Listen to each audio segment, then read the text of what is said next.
Kita mulai ya.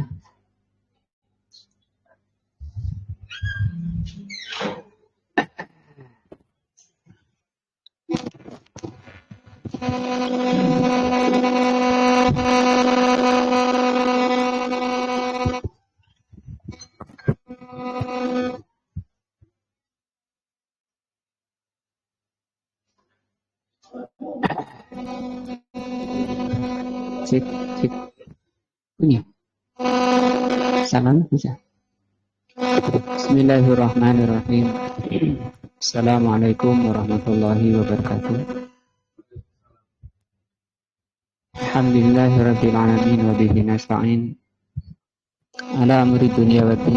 Asyhadu an la ilaha illallah wa asyhadu anna Muhammadan abduhu wa rasuluh. Allahumma shalli ala Muhammadin wa ala alihi wa sahbihi ajma'in. Ba'du.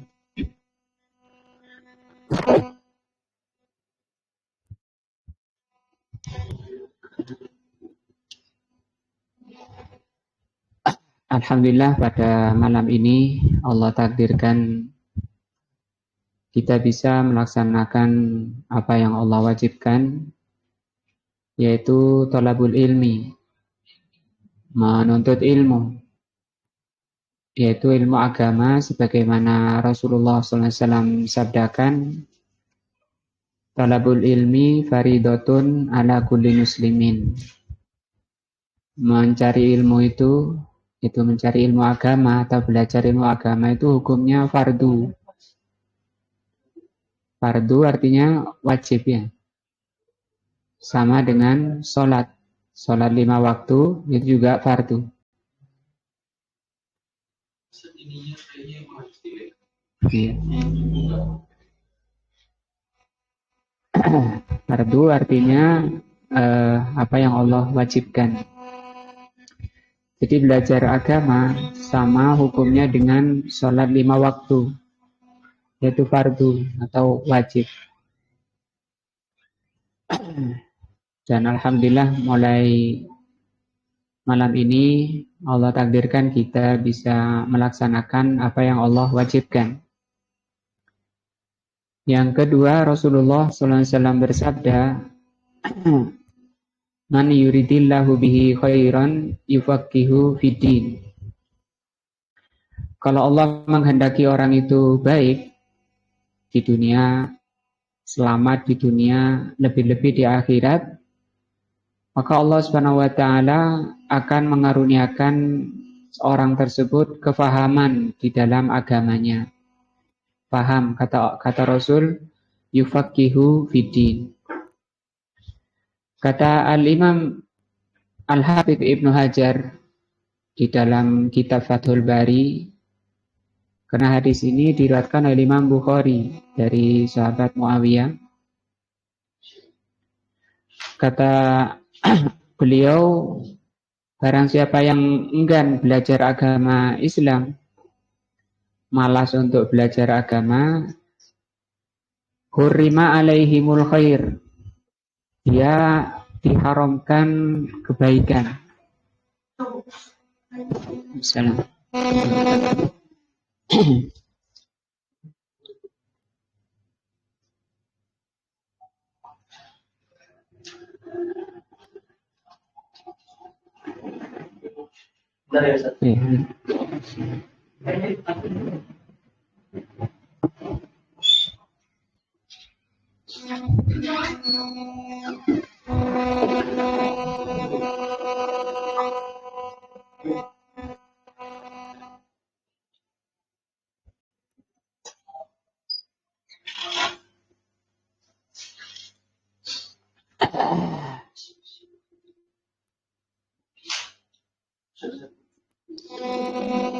Nah, kita lanjutkan. Tadi Rasulullah SAW bersabda, man yuridillahu bihi khairan yufaqihu fiddin. Barang siapa yang Allah kehendaki orang itu baik, maka oleh Allah diberi kemudahan untuk belajar agamanya.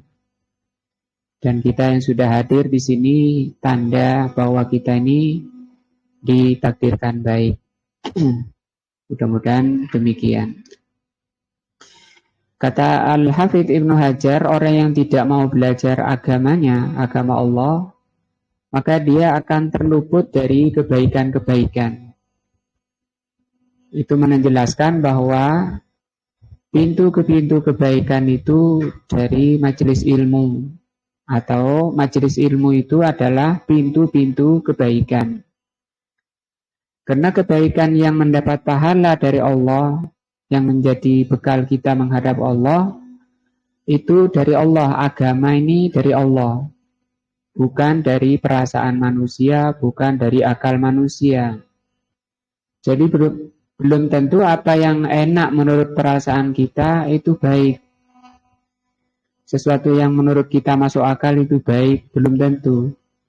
Tapi semua yang datang dari Allah dan dari Rasulnya, walaupun itu tidak enak, ya itu baik. Bahkan Rasulullah SAW bersabda, "Uffatil jannatu bil makarih." Surga itu diliputi dengan kesusahan. Jalan ke surga itu susah. Jalannya terjal, menanjak, banyak duri, banyak rintangan. Nah, maka dibutuhkan kesabaran, dibutuhkan keikhlasan, dibutuhkan keseriusan, dibutuhkan kesungguh-sungguhan untuk belajar agama Allah. Jadi itu kata Nabi SAW, barang siapa yang dikehendaki baik, itu adalah tanda orang yang akan diberikan kefahaman dalam agama. Mudah-mudahan kita-kita ini termasuk orang yang dikehendaki baik, diselamatkan oleh Allah di dunia dan di akhiratnya. Di hadis lain dari Abu Darda, Rasulullah SAW bersabda, "Man salaka thoriqon." Barang siapa yang keluar dari rumahnya menuju majelis ilmu. Seperti ini namanya majelis ilmu. Atau disebut juga majelis zikir. Kata Rasul SAW, "Sahhalallahu lahu bihi thoriqan ilal jannati." Maka Allah Subhanahu wa taala akan memudahkan baginya jalan ke surga. Jadi kita jangan malas melangkahkan kaki ke majelis ilmu, karena dengannya Allah akan mudahkan jalan ke surga. Kata Imam Sa'di rahimahullah, hadis pertama tadi dan kedua ini menunjukkan sifat atau ciri atau tanda orang-orang yang dikehendaki baik, orang-orang yang akan diselamatkan oleh Allah, dimudahkan untuk hadir di majelis ilmu. Dan alhamdulillah kita oleh Allah dimudahkan. Tidak banyak alasan, tidak banyak rintangan, tidak banyak hambatan untuk hadir di majelis ilmu. Dan ini nikmat terbesar dari Allah.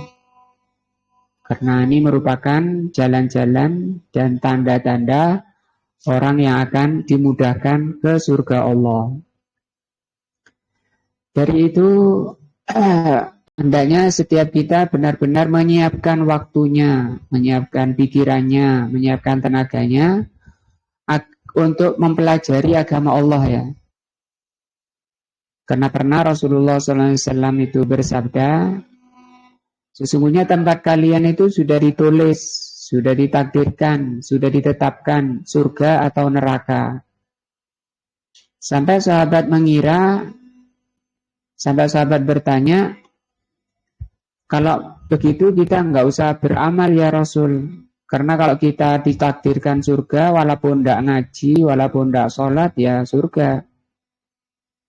Kalau kita ditakdirkan neraka, walaupun kita kafir, walaupun kita durhaka pada Allah, itu ya surga kalau memang takdirnya surga. Itu pikiran sahabat, sampai sahabat mengatakan, "Ala nattakilu ala kitabina ya Rasul." Tidakkah kita bersandar saja pada catatan kita? Kata Rasul SAW, "La, jangan bersandar ke catatannya, catatan takdirnya. Karena kita tidak tahu catatan kita apa, surga atau neraka." Kul i'malu, kata Rasul, beramal, tetap semangat, tetap fokus, tetap semangat beramal, tetap menuntut ilmu. Nah, kullun muyassarun lima khuliqalahu. Kata Rasul sallallahu alaihi wasallam, masing-masing kalian akan dimudahkan oleh Allah kemana kalian ditakdirkan. Amma ahlus sa'adah, orang yang ditakdirkan masuk surga, itu oleh Allah, kata Rasul SAW, fasayuyassirhu ila amali ahli sa'adah, akan dimudahkan oleh Allah untuk melakukan amalan-amalan ahli surga. Pintunya apa? Majelis ilmu seperti ini, ngaji ini pintu surga, oleh Allah dimudahkan. Wa amma ahlus saqawah, kata Rasul, adapun orang yang celaka, orang yang di neraka, fasayuyassirhu ala amali ahli saqawah, oleh Allah akan dimudahkan dia melakukan amalan-amalan ahli neraka. Ini nasihat dari Rasul agar kita lihat diri kita lihat jiwa kita ini malas belajar atau enggak. Kalau sampai kita enggan belajar, malas belajar agama Allah, itu tanda orang yang ditakdirkan jelek. Tandanya orang yang akan menjadi bahan bakar neraka, naudzubillah. Harus segera diperbaiki mumpung masih hidup. Harus segera dirubah, bertobat kepada Allah, minta ampun kepada Allah, bergabung dengan orang-orang yang mudah untuk belajar agama Allah. Kemudian kalau ditanya ilmu apa yang wajib dipelajari, Al-Imam Ahmad pernah ditanya, beliau menjawab, setiap pelajaran yang kalau kita tidak mengerti, kita disiksa. Ilmu yang wajib dipelajari itu apa? Setiap ilmu yang kalau kita nggak ngerti, kita disiksa, kita jatuh pada dosa. Wah, kalau gitu banyak ya. Tapi diringkas oleh para ulama, diringkas menjadi 3. Jadi 3 saja yang wajib dipelajari bagi setiap muslim. Wajib setiap muslim 3 saja. Yang pertama belajar tentang Allah. Yang kedua belajar tentang agama Allah. Yang ketiga belajar tentang nabinya atau sirah. Kalau beberapa waktu yang sudah berlalu Bapak Ibu belajar Al-Quran, ketiganya tadi sudah ada di dalam Al-Quran. Sehingga kita isi daripada Al-Quran ya 3 itu. Yang pertama itu akidah, keimanan, tauhid. Yang paling tingginya keimanan itu, karena rukun iman itu ada 6. Paling tingginya dan paling pentingnya pelajaran keimanan adalah mempelajari tentang Allah. Dan yang kedua, isi dari Al-Quran adalah hukum. Di sana ada perintah, ada larangan, ada halal, ada haram. Nah, itu namanya hukum. Yang ketiga, di dalam Al-Quran itu isinya sirah, sejarah. Maka isi Al-Quran itu 3. Insya Allah kita mulai malam ini akan mempelajari pelajaran tafsir Al-Quran. Tapi kenapa kok 3 ini? Ibu-ibu, bapak-bapak yang saya hormati, kenapa 3 ini? Bahkan 3 ini harus menjadi dasar pola pikir kita di dalam kita berislam. Atau dibalik, kita berislam itu didasarkan dengan 3 pikiran ini. Pertama, kita harus berakidah. Yang kedua, di dalam menjalankan Islam, mengikuti apa yang diterangkan oleh Allah dan Rasul-Nya. Yang ketiga, kita mencontoh Rasulullah SAW sebagai suri teladan di dalam berislam. Nanti ketika manusia selesai hidup di dunia ini, masuk kemana? Alam barzah, alam kubur. Waktu awal masuk, selesai penguburan. Waktu selesai penguburan, setelah keluarganya berpaling dari kuburan, mayit itu sudah mendengar terompah kaki keluarganya. Menunjukkan bahwa roh sudah kembali. Kemudian datang malaikat mungkar nakir mendudukkan. Didudukkan kemudian dibentak orang ini. Ada dua kali pertanyaan. Pertama ditanya tentang 4 perkara. Yang terakhir 3 soal. 3 soal. Man rabbuka wa madinuka wa manabiyuka. 3 soal langsung. Ya. Ini yang disebut dengan fitnah kubur atau soal atau pertanyaan mungkar nakir disebut fitnah kubur. Ditanya 3 hal. Dan ini ujian terakhirnya umat Islam mukmin. Rasulullah SAW mengatakan, hadhihi 3 soal ini akhiru fitnatil mukmin. Ujian terakhirnya orang beriman. Ujian terakhirnya di situ nanti menghadapi mungkar nakir. Kalau ujian pertama banyak, mulai dari kita lahir, uji memang ada sakit. Ujian itu 2, ada enak, ada tidak enak, ada kaya, ada miskin, ada sakit, ada sehat. Nah, ada musibah, ada bencana, ada nikmat. Itu semuanya apa? Ujian. Adapun terakhirnya itu cuma 3 tadi, 3 soal tadi.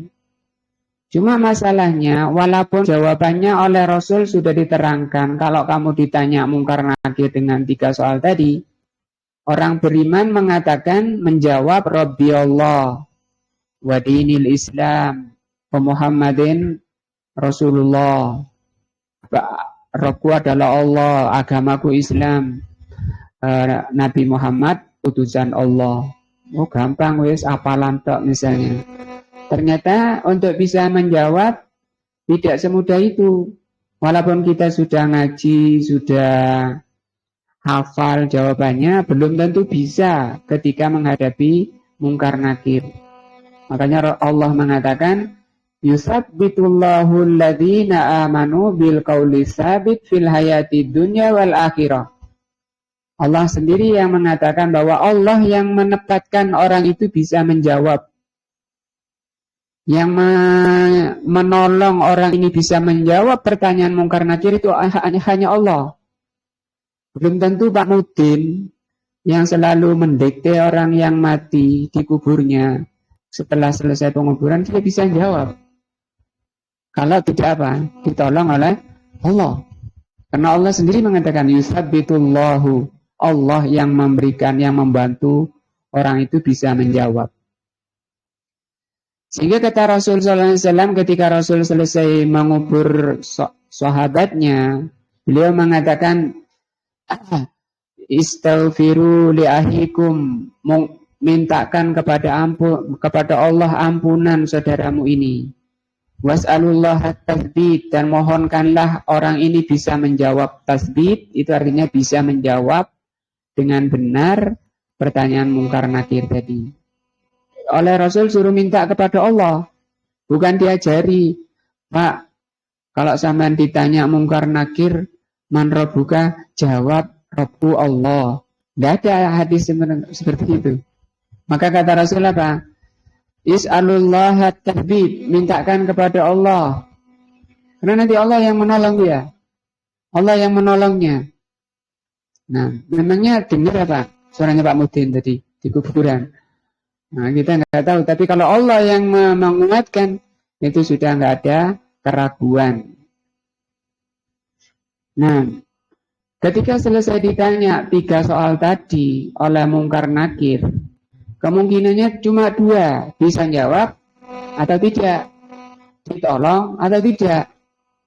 Kalau orang ini baik-baik di dunia, sejak kecil memang sudah belajar agama, belajar akidah, siapa Allah, apa agamanya, dan siapa Rasulnya, mesti dia akan mengalami yang namanya husnul khotimah. Maka di alam barzah, dia bisa ditolong oleh Allah untuk bisa menjawab mungkar nakir. Maka dia akan diseru, shadaqa abdi, benarlah hambaku, kata Allah Azza wa Jalla. Al-afrisu minal jannati, berilah dia hamparan dari surga. Walbisu minal jannati, berilah pakaian dari surga. Waftahu lahu babal jannati, berilah, bukakan dia pintu surga, hatta yajidariha, sehingga dia merasakan, menghirup harumnya bau surga.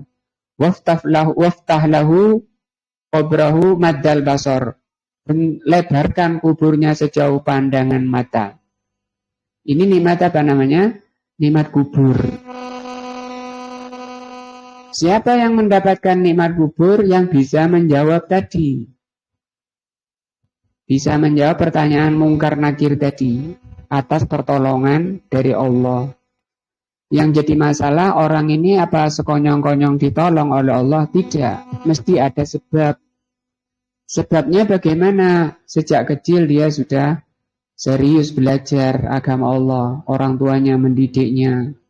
Nah, orang tuanya mengajari agamanya. 3 hal tadi.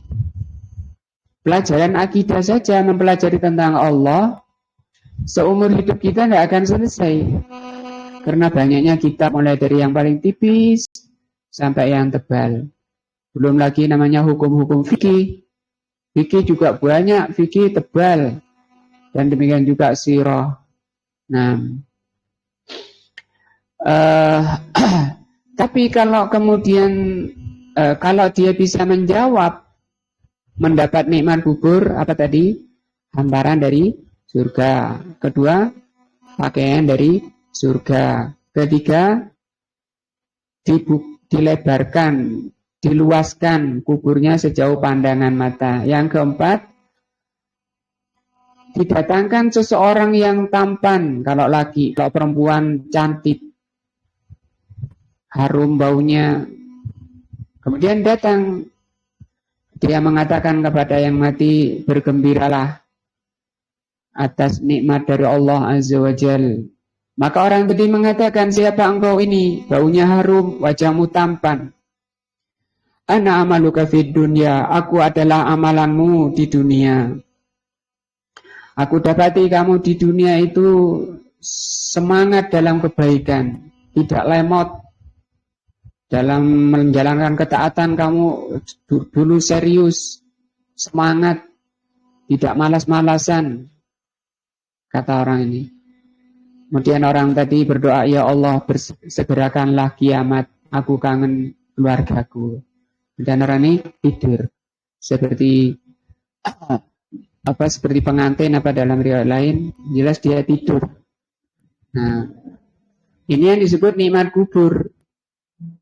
Tapi kalau ternyata dia tidak bisa menjawab, tidak ditolong oleh Allah karena dia tidak berhak ditolong karena hidupnya di dunia ini lalai dari apa yang Allah wajibkan, maka ketika dinaikkan ruhnya, ketika ditanya mungkar nakir, kadzaba abdi, kata Allah, dusta dia. Karena ketika ditanya man rabbuka wa ma dinuka wa man nabiyuka, dia menjawab ha la adri. Ha aku enggak tahu. Kok nggak tahu kemana saja selama hidup? Sibuk kerja, sibuk masak, sibuk macam-macam, namanya kesibukan banyak. Sampai nggak sempat belajar. Nah, nggak sempat ngaji.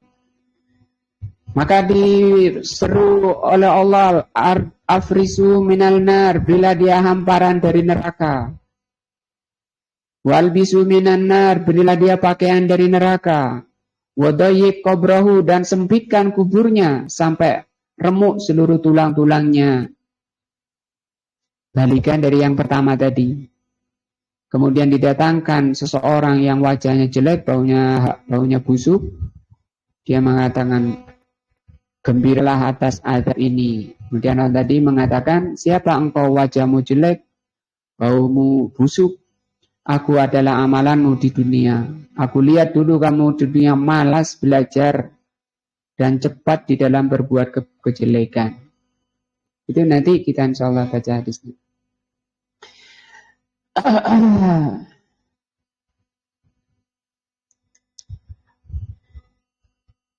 Itu tadi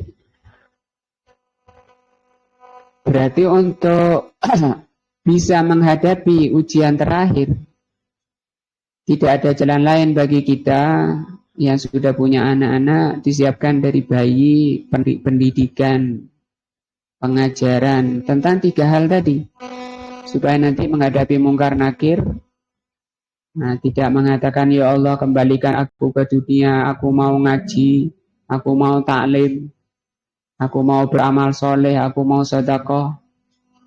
Nah,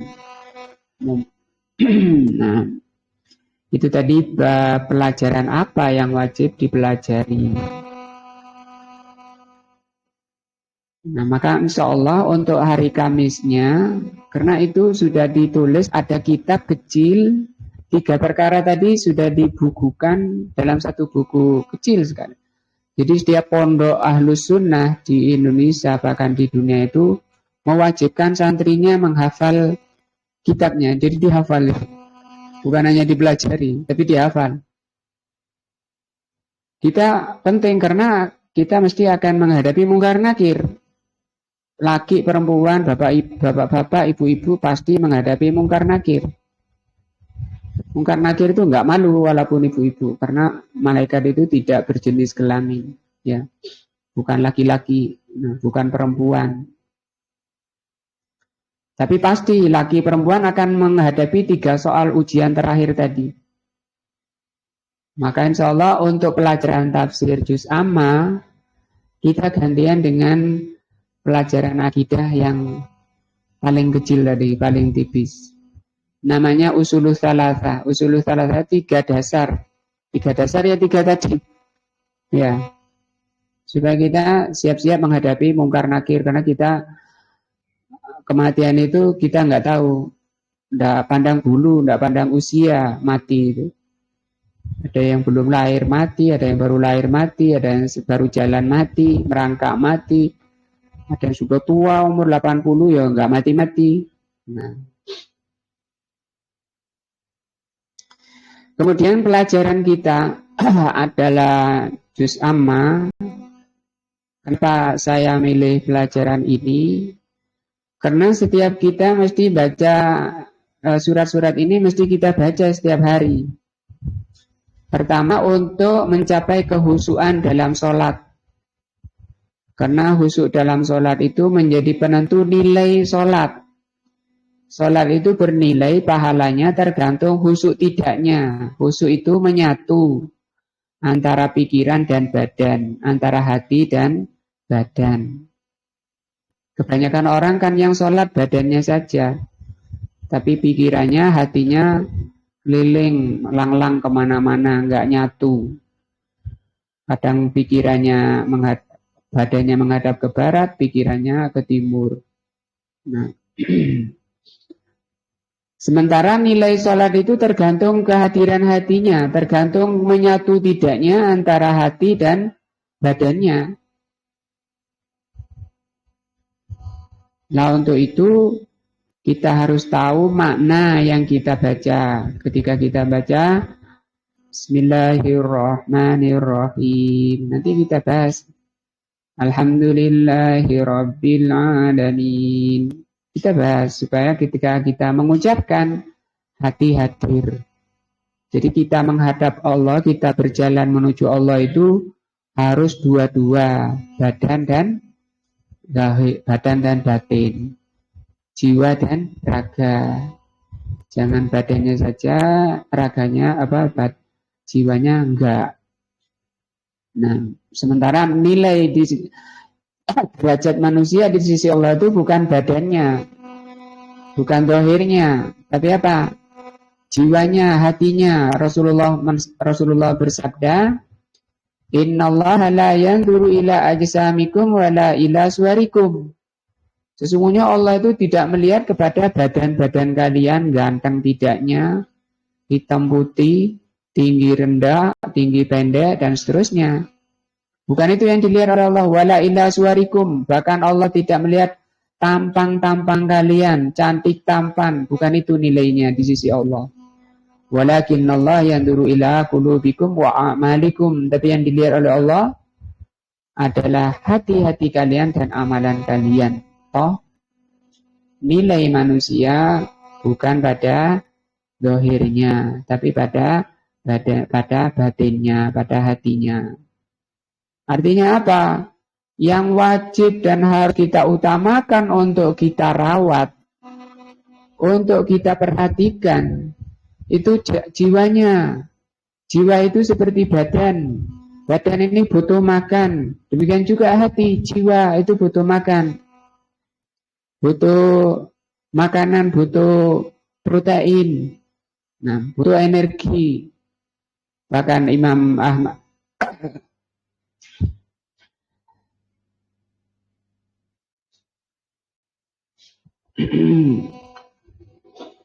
kata Imam Ahmad, manusia itu butuh ilmu melebihi makan.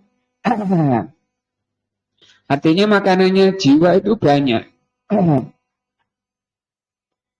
Kalau badan itu mungkin butuhnya cuma 2 sampai 3 kali sehari. Tapi badan itu, tapi jiwa itu, hati itu butuh ilmu setiap saat. Setiap saat. Kenapa? Karena manusia ini akan mempertanggungjawabkan seluruh nikmat yang Allah karuniakan. Coba tentu setiap kita tidak akan bisa menghitung nikmat Allah. Kita lihat satu saja nikmat Allah yang mungkin banyak kita lupakan, banyak kita lalaikan. Nafas. Berapa kali kita dalam 1 menit bernafas? Dan Allah Subhanahu wa ta'ala akan menanyakan setiap nafasnya. Setiap nafas itu kita gunakan untuk apa? Kemungkinannya cuma 2. Bisa jadi setiap nafas itu untuk beribadah kepada Allah atau tidak. Kemungkinannya cuma 2. Digunakan untuk mendekatkan diri kepada Allah, yang kedua tidak. Yang pertama itu yang dimaksud oleh Allah, yang kedua itu yang namanya kelalaian. Ya. Allah berfirman, "Tsumma latus'alunna yauma idzin 'anin na'im." Nanti akan ditanya itu semua. Berapa kali kita bernafas dalam setiap menit? Sekarang sudah umur berapa? Berapa kali kamu bernafas itu? Semua akan ditanya oleh Allah.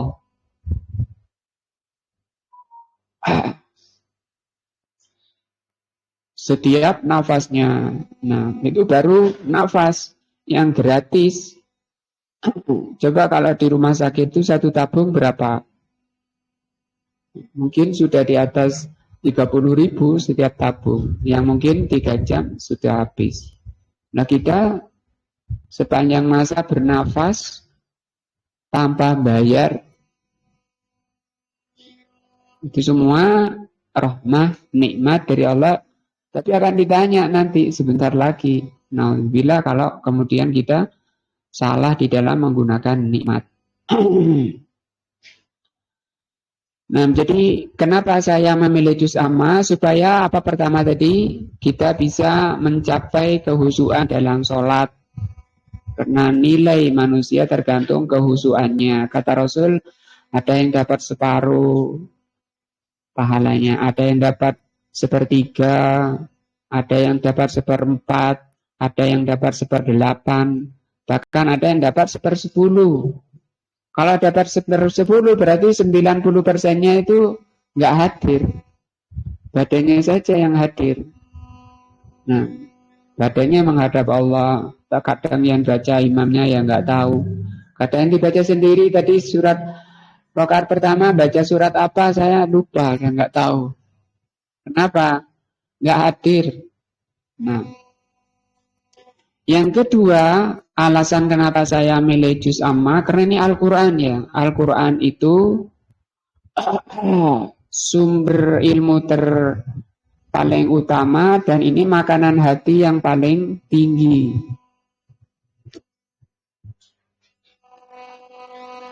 Bahkan Rasulullah SAW mengatakan, khairukum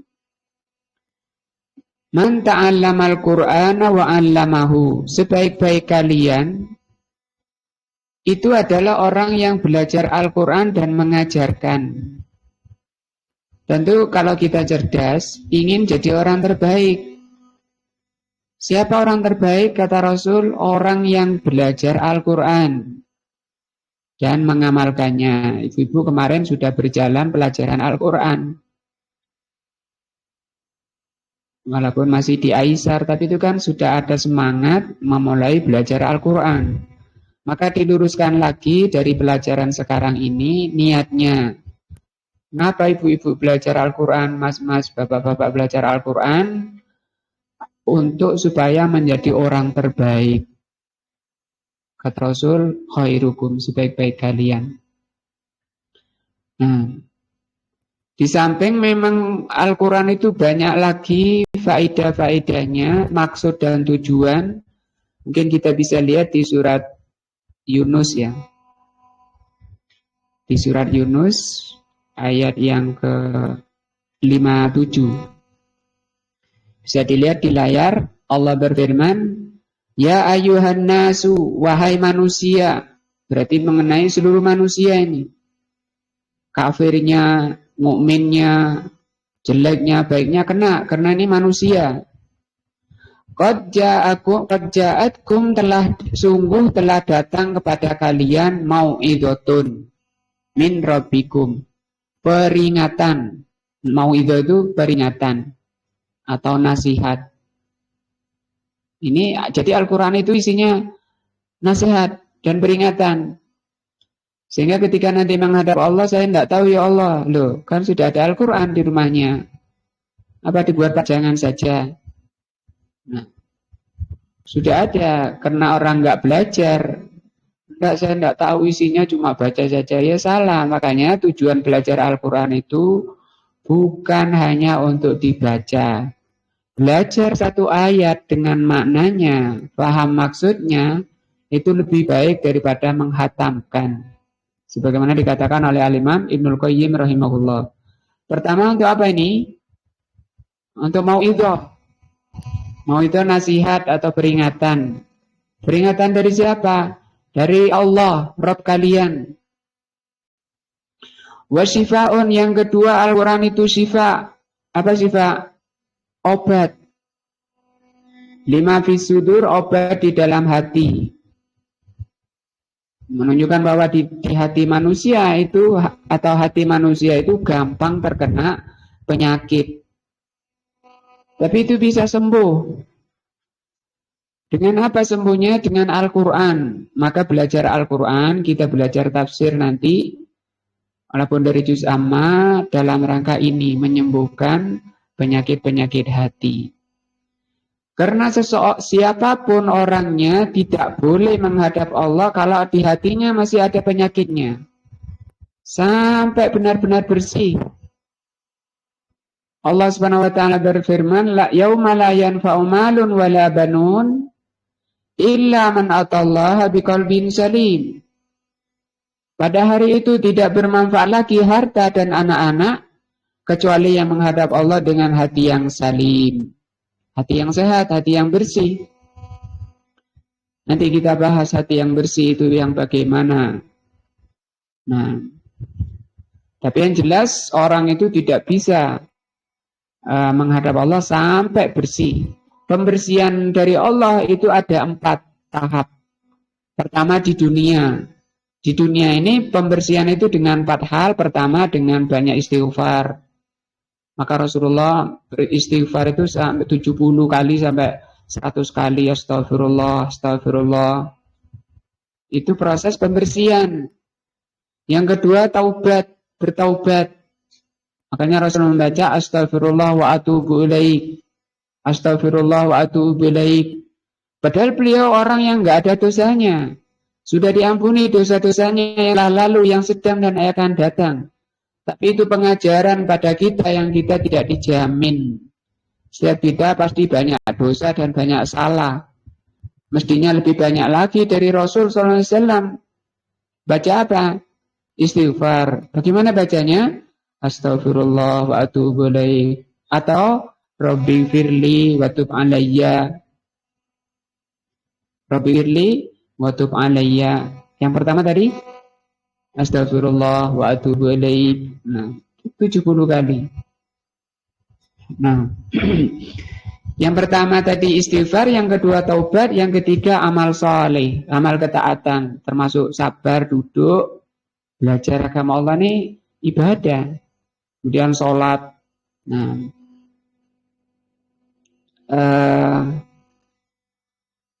yang keempat musibah-musibah, bencana-bencana. Itu oleh Allah kita diberi musibah, diberi bencana, diberi sakit misalnya. Itu dalam rangka pengampunan, pembersihan dosa-dosa. Kalau orang itu mati kondisi sudah bersih, ya sudah, nggak ada urusan lagi, bersih. Makanya dipanggil oleh malaikat, alladzina tawaffawhul malaikatu thayyibin. Ada orang-orang yang dimatikan dalam kondisi sudah bersih. Kalau tidak, sudah masuk alam kubur belum bersih, maka di sana menghadapi siksa kubur tadi. Yang kedua, didoakan oleh keluarganya dan saudara dan muslimin. Keluarganya mendoakan Robbi firli wali walidayya warhamhuma kama rabbayani shaghira. Muslimin juga mendoakan dalam salatnya assalamu alaina wa ala ibadillahi sholihin. Nah itu. Yang ketiga dengan amal soleh, dengan amal jariah. Amal jariah yang dilakukan ketika dia masih hidup. Jadi bisa jadi di alam kubur dia sudah bersih. Tapi kalau masih kotor, di padang mahsyar nanti berdiri 50.000 tahun di bawah terik matahari. Nah, kemudian di alam barzah ada 2. Di dunia tadi ada berapa? 4. Di alam kubur ada berapa? 3. Di alam barzah, di mahsyar ada 2. Pertama, itu tadi, dahsyatnya siksa mahsyar, matahari yang dekat dengan kepala, yang kata Rasul, air peluhnya manusia ada yang sampai lututnya, ada yang sampai pusarnya, ada yang sampai lehernya, dan ada yang sampai hidungnya. Yang kedua, di mahsyar ada syafaat, pertolongan dari saudaranya, bantuan dari saudaranya. Iya ya Allah, saya dulu pernah lihat orang ini baik, pernah orang ini hadir di majelis ilmu, kemudian gak hadir lagi, gak tahu kemana. Tapi pernah hadir ya Allah, tolong dia ya Allah. Itu namanya apa? Syafaat. Nah, kok nggak bersih-bersih orang ini di mahsyar, nggak bersih-bersih, maka pembersihan terakhir yang keberapa? Yang keempat, ya. Di mana? Di neraka. Naudzubillah. Jatuhnya saja 70 tahun melayang. 70 tahun baru sampai di dasar neraka. 70 tahun baru sampai neraka, bukan kemudian istirahat di sana. Disambut azab yang sangat pedih, azab neraka. Naudzubillah. Maka neraka itu bagi orang beriman, bagi orang Islam itu sebenarnya rahmah.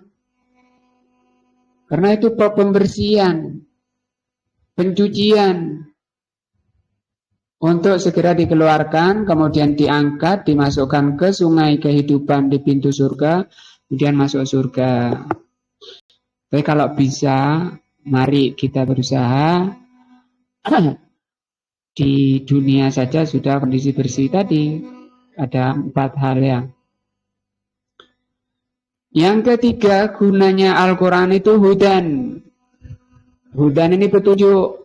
Seperti dalam Al-Baqarah awal-awal itu, zalikal kitabul la raiba fihi hudan, petunjuk. Orang itu tidak bisa hidup dengan benar, hidup yang dicintai dan diridhai oleh Allah tanpa bimbingan Al-Quran. Yang keempat, rahmah. Rahmah itu bisa mengamalkan, karena belum tentu orang yang ada yang menafsirkan ini hudan itu ilmu yang dari Al-Quran dan Sunnah. Yang rahmah ini kemampuan untuk bisa mengamalkan, rizki untuk bisa mengamalkan, karena belum tentu orang mengerti itu bisa mengamalkan, butuh yang disebut dengan taufik. Maka kata wa rahmatul lil mu'minin, dan rahmat bagi orang beriman. Maka kata Allah di ayat berikutnya ini, kul, katakan Muhammad, bifadlillahi wa birahmatihi. Katakan Muhammad dengan fadlullah, karunia dari Allah. Ini diantara tafsirnya, fadlullah tadi orang mengerti makna Al-Quran, faham isinya Al-Quran. Wa birahmatihi, dan dengan rahmat Allah, itu maksudnya bisa mengamalkan.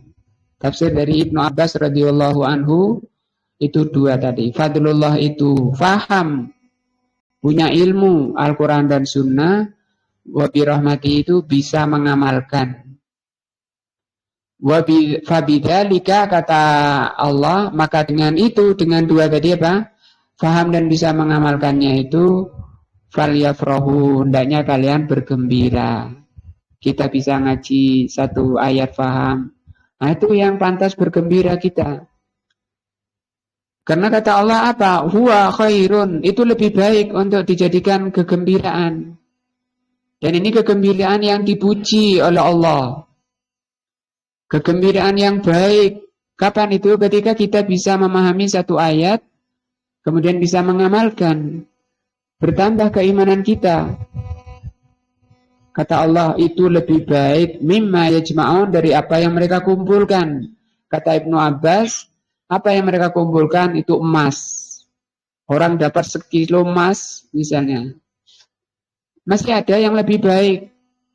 Apa itu? Ngaji satu ayat. Padahal nggak bondo, bondo telinga, bondo mata, bondo hati. Telinganya mendengar, hatinya memahami, matanya melihat kitabnya. Nah, maka ini dua alasan kenapa saya milih juz amma. Yang pertama, karena ini untuk mendapatkan kehusuan dalam sholat. Kemudian yang kedua, supaya kita menjadi umat terbaik. Sedikit mungkin menambahkan bahwa mempelajari Al-Quran, ayat-ayat itu menambah iman. Menambah iman, bisa lihat di dalam Al-Anfal ayat 2.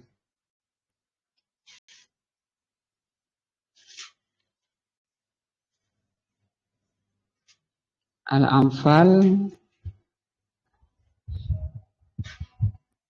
ayat 2. Allah berfirman di Al-Anfal ayat 2, innamal mu'minuna, yang dikatakan orang beriman itu alladzina idza dzukirallahu, yaitu adalah orang-orang kalau disebut nama Allah. Allah, Allah. Kata Allah apa? Wajilat qulubuhum, hatinya bergetar. Ini coba dilihat terjemahnya itu. Gemetar hatinya. Saya kok gak gemetar-gemetar ya hati saya. Oh, itu hatinya atos. Ya. Hatinya keras sehingga nggak ngefek. Kalau orang beriman itu kata Allah, kalau disebut nama Allah apa? Wajilat qulubuhum. Wa idza tuliyat ayatuhu, kalau dibacakan ayat-ayat. Wa idza tuliyat alaihim ayatuhu, kalau dibacakan ayat Allah pada mereka, zadathum imana, imannya bertambah. Nilai manusia itu tergantung imannya tadi, kondisi hati.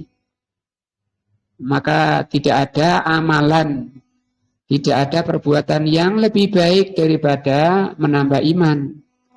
Bagaimana caranya? Ini tadi, belajar ayat-ayat Allah. Dan malam ini sudah banyak ayat yang kita pelajari. Wa 'ala rabbihim yatawakkalun. Jadi kita belajar Al-Quran nanti untuk apa? Menambah iman. Dengan bertambah iman, bertambahlah derajat kita. Karena manusia yang dilihat oleh Allah hatinya, yang dilihat apanya? Imannya. Nah, bukan dilihat kekayaannya, tampangnya, bukan itu. Inilah alasan saya milih juz amma. Insya Allah kita gantian dengan akidah ya, untuk Kamis depan akidah, untuk Kamis berikutnya ini tafsir surat Al-Fatihah juz amma. Sama kan dari Al-Fatihah dulu ya. Nah, dari Kita akan baca ini, Tafsiru Suratil Fatihah. Karena kitab ini belum diterjemah, maka saya bantu baca bahasa Arabnya. Saya baca bahasa Arabnya, karena ini gundul, jadi terserah saya bacanya ya. Gundul. Saya baca, ya kan? Penting paham nanti.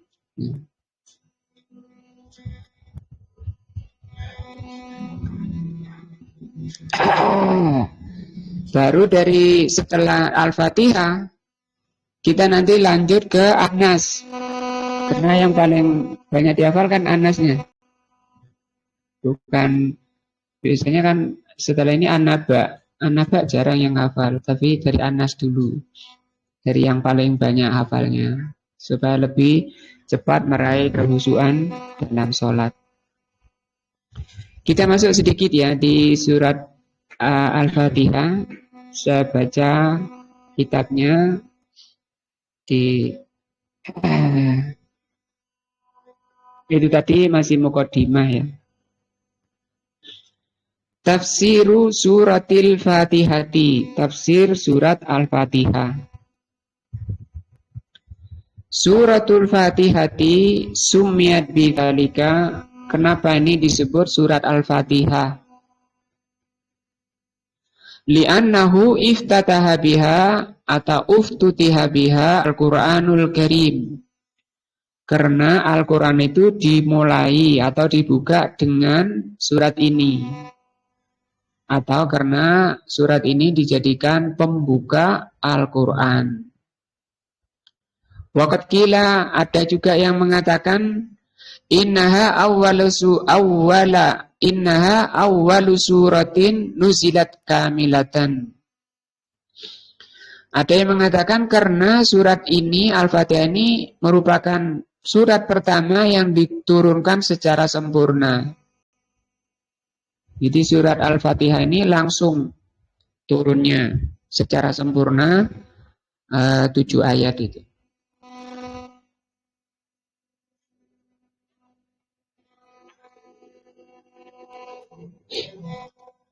Hadhihi suratu, surat ini, qalal ulama, sebagian ulama mengatakan, innaha tastamilu ala mujmal ma'anil Qur'an fit sebagian ulama mengatakan bahwa Al-Fatihah ini mengandung makna-makna global di dalam Al-Quran. Artinya kandungan dari Al-Quran itu tersimpul di dalam surat Al-Fatihah. Atau Al-Quran itu uraian dari surat Al-Fatihah. Fit tauhidi wal ahkami wal jazai. Jadi Al-Fatihah ini menjelaskan secara global mengenai tauhid. Tauhid itu sama dengan keimanan, sama dengan akidah. Wal ahkam, yang kedua, Al-Fatihah itu mengandung hukum-hukum, tapi makna global masihan. Uraiannya ayat surat-surat berikutnya. Wal jaza, tentang balasan.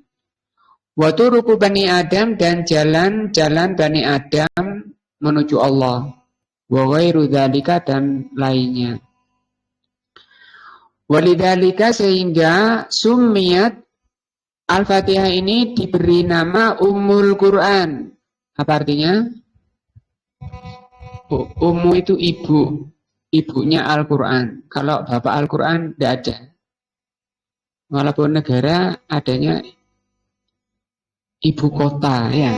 Bapak kota nggak ada.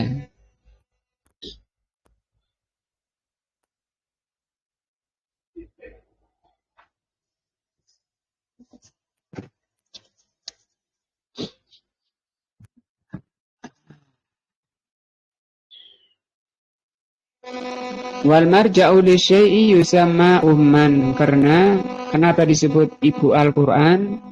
Karena Al-Fatihah ini menjadi rujukan atau menjadi tempat kembalinya makna-makna yang ada di dalam surat-surat setelah Al-Fatihah kembali ke Al-Qur'an, kembali ke Al-Fatihah. Jadi induknya Al-Qur'an itu di Al-Fatihah. Tapi bukan berarti kita belajar Al-Fatihah saja.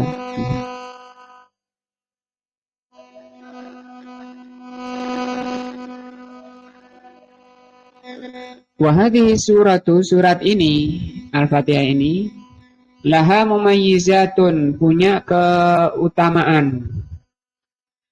Tamayyizu biha an ghairiha, yang dengannya dibedakan dengan surat lainnya.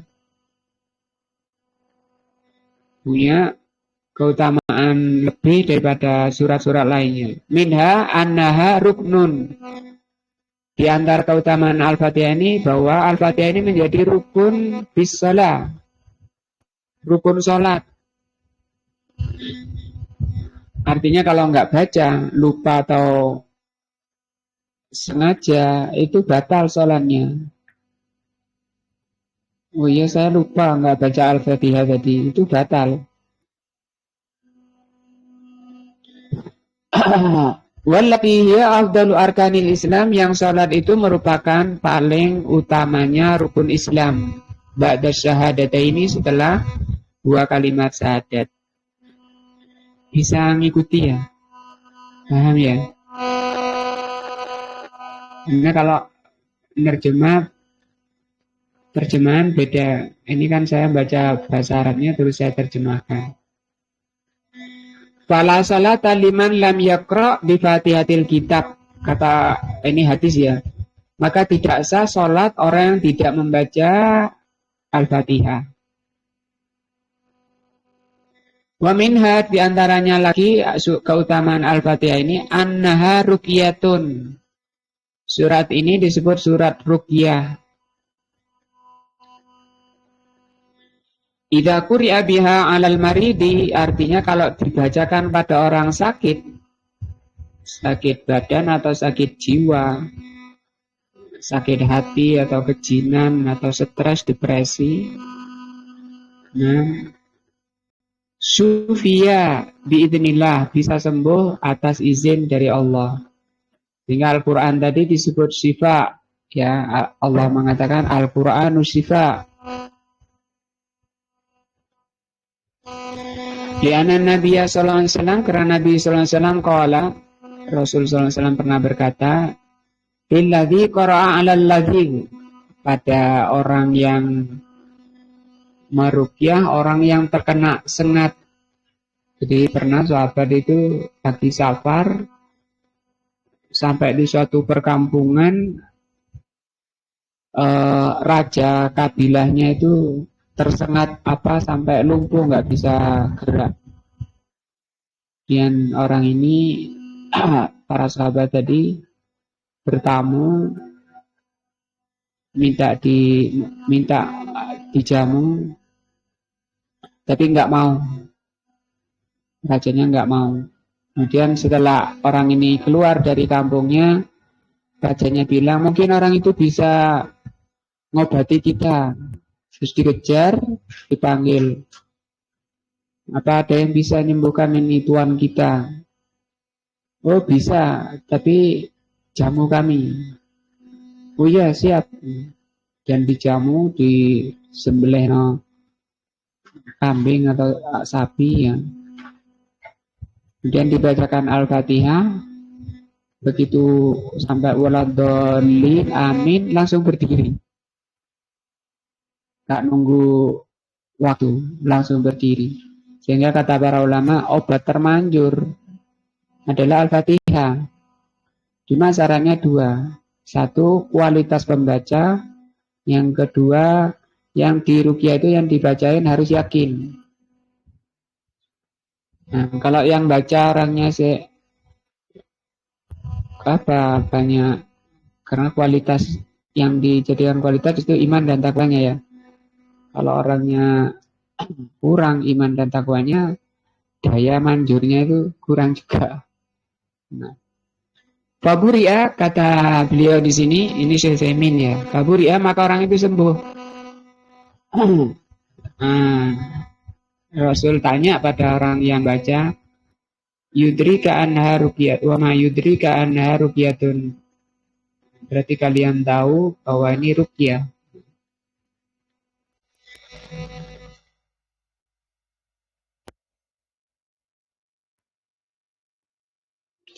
Tinggal sedikit saya selesaikan sedikit.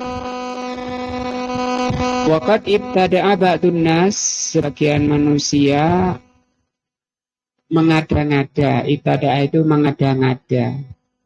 Al-yawm, manusia saat ini ngada-ngada terhadap surat ini. Artinya surat ini dijadikan suatu bacaan bukan pada tempatnya. Fasaru, yaitu mereka menjadikan yahtamu nabihat doa, untuk menutup doa. Setiap doa, selesai doa, Al-Fatihah. Nah, itu salah penempatannya. Tidak ada contoh dari Nabi, tidak ada petunjuk dari Nabi. Kalau selesai doa, baca Al-Fatihah. Nah.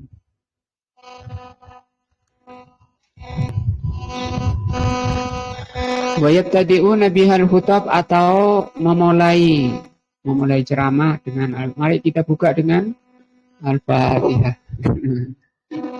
Mari kita buka pelajaran kita, taklim kita dengan Al-Fatihah. Kata beliau, wahada ghalatun, ini kesalahan. Jadi kita nggak ikut yang salah ya, ikut yang benar saja. Tadi duhu masalan, atau kamu dapati idza da'a tsumma da'a qala liman haulahu, kalau dia baca doa sendiri, monggo Pak Yai doa. Rugi doa, selesai doa kemudian Pak Yai bilang Al-Fatihah, baca bareng.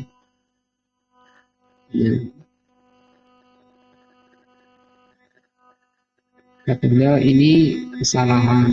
Li'annal ibadat, karena namanya ibadah atau amal soleh. Amalan dikatakan amal soleh, mabnaha ala tauqif. Namanya ibadah itu tauqif.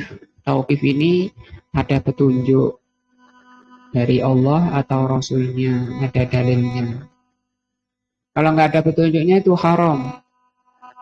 Wal ittiba, dan mengikuti ke dalil.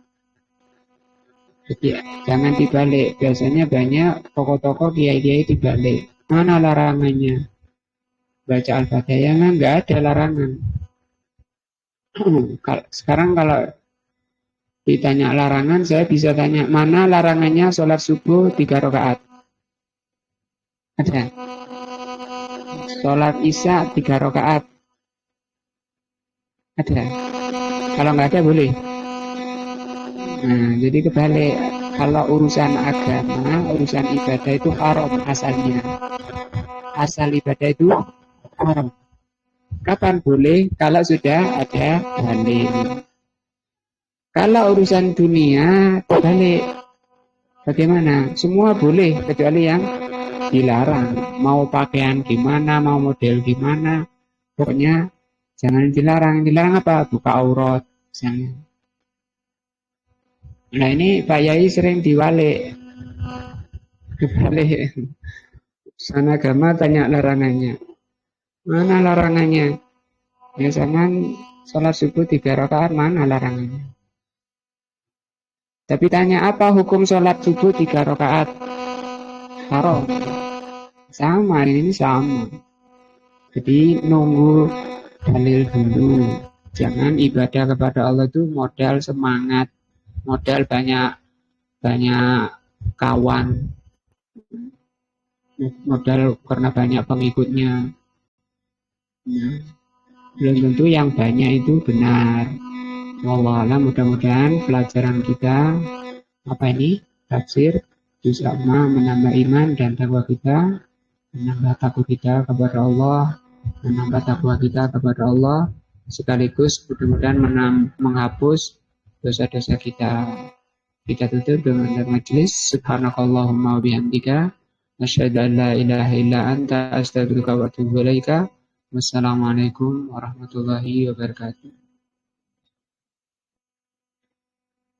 Kita sholat isya.